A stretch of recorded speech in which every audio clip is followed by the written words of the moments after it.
Hi, my name's Andy Freed. I'm a professor in the Department of Earth, Atmospheric and Planetary Sciences here at Purdue. I was asked to describe the kind of research I do, but actually I thought I'd do something a little bit different. I thought I would tell you how I got here, because my life story actually has a lot of say life experiences that I think you might benefit from hearing. So I started out working as studying mechanical engineering in college, and I was a really terrible student. I had no study habits, I had no maturity, and I barely graduated with a C+ average with a really low self-esteem. See, the thing is, it's okay to try and fail in life, but when you fail because you didn't give your best effort, that's hard to live with. So with no job prospects, I actually became a lobsterman, which was actually a pretty cool job once you got over being seasick. But I always had aspirations to work in the space program, or at least to be part of it. So I kept applying for jobs, and eventually I got very lucky. I got a job working for a company that built the solid rocket boosters for the space shuttle. It was like a dream job. That was really cool. And I took this opportunity to, prove to myself that I could do much better than I did as an undergrad. And so I worked really hard, and I really excelled. I did very, very well in the job. But then something terrible happened. NASA and my company's managers decided to launch the space shuttle in very cold weather with a known design flaw that was going to be exacerbated by cold temperatures. And as a result, the Space Shuttle Challenger blew up and 7 astronauts died. Ironically, this was actually an amazing opportunity for me, because suddenly I was thrust into just amazing responsibilities in both the investigation and the redesign efforts. So after several years of working that and gaining like a decade worth of engineering experience in a very short amount of time, once we were flying again, I was burnt out. I had worked 80-hour weeks, and I was very disillusioned with NASA and my company for the decisions they made, very unethical decisions. And so I knew I didn't want to be an engineer anymore. But I didn't know what I wanted to do. And I recognized that in order to find a new path, I kind of just had to step off the one I was on. So I quit. And I flew to Australia. And I don't know a single person in Australia. But I spent the next 6 months traveling around Australia and New Zealand, meeting all sorts of great people, hiking all of their national parks, and falling in love with nature.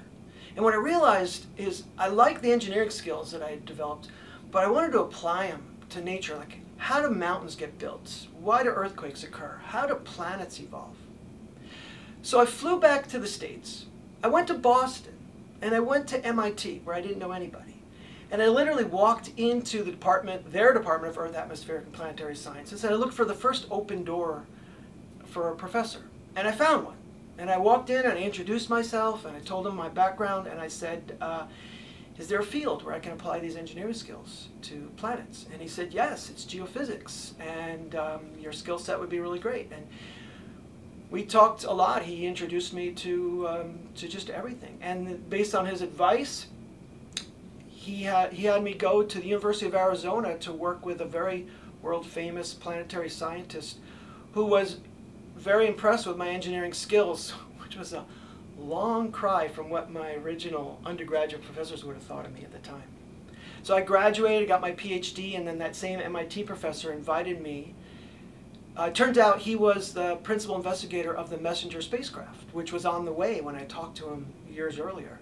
Now it was there collecting data, and when I graduated, he invited me to join him on the Messenger team, which was just a thrill of a lifetime. And then based on that experience, I got a position here at Purdue doing research on earthquakes and planetary science. And I worked in that research for like 10 years, but then I decided I need a change again. I really liked teaching, and I really wanted to teach, especially non-majors. So I developed 2 courses in planetary science and 1 in natural hazards, and now I teach thousands of students a semester. And I feel I'm making a much more important and broader contribution to society. So, that's how I ended up here. Very happy. So, just to review my life lessons, which maybe might help you out, is You know, the first is never give up. Keep working hard. And it's okay to fail, but as long as you fail while you're working hard, then you won't have any regrets and such. Don't be afraid to ask people for advice. Go and seek out the people who are in a position to help you, and don't be shy about it. And don't be afraid to reinvent yourself at any time. It's never too late, even if it means you got to do something radical, like I did. And basically, follow your dreams, and you'll have a great career, live a great life. So planetary science, I'll put it in the same, it's a STEM field, right? And you're familiar with STEM fields. So really, whether you want to do engineering or planetary science or biology or any field in science or engineering, you need a technical background. So you got to learn math, and you got to learn computers. Physics are great classes. Even if you're not really interested in physics themselves, it teaches you how to do problem solving.